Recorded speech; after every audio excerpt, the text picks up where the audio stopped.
Παιδιά, σήμερα θα φτιάξουμε ένα υπέροχο λουλουδάκι από Play-Doh.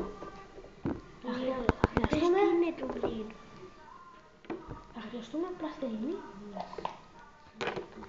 Προτιμώ τώρα να είναι πράσινο για τον κορμό μας.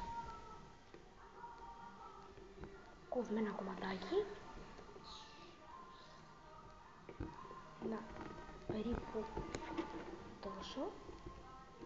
Το πλάβουμε καλά και το κάνουμε κάπως έτσι. Τώρα με το ψαλιδάκι, με το μαχαιράκι, θα το φτιάξουμε λίγο πιο ωραίο, όσο πιο καλό μπορούμε, όσο μπορέσει ο καθένας.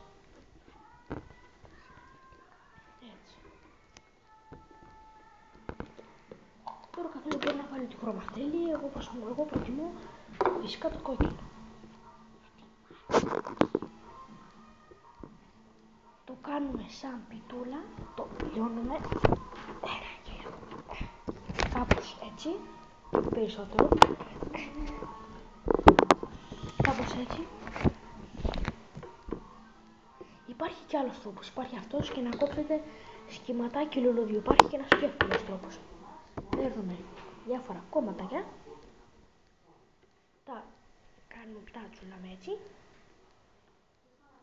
καλά όμως για να μην μας σκίζονται. Τα βάζουμε έτσι και τα βάζουμε πάνω του, έτσι. Τώρα συνεχίζουμε και με τα άλλα.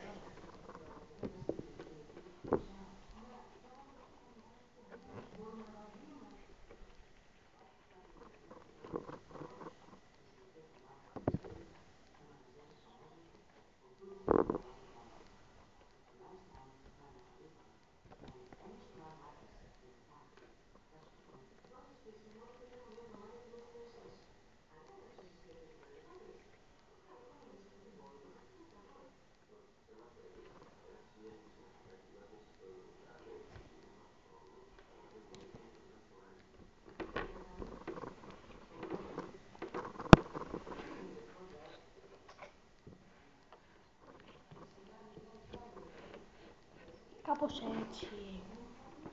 Μπορεί να μην είναι πολύ ωραίο και δεν είναι και καλός. Μπορεί να μην σας αρέσει. Τώρα θα χρειαστούμε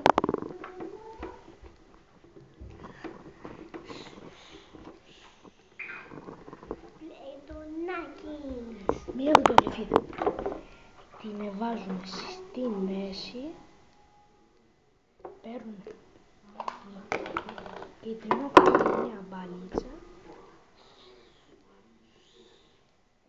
Μικρούλα, αρκετά μικρούλα. Την πιέζουμε και την βάζουμε.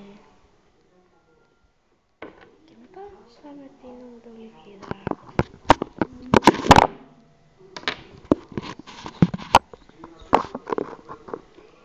Έτσι.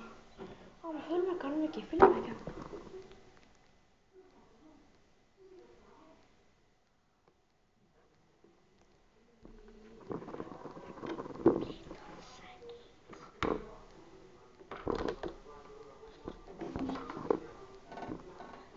Ορίστε. Για περισσότερα βίντεο κάντε like και θα βγάλουμε και άλλα ωραία βίντεο. Γεια σας!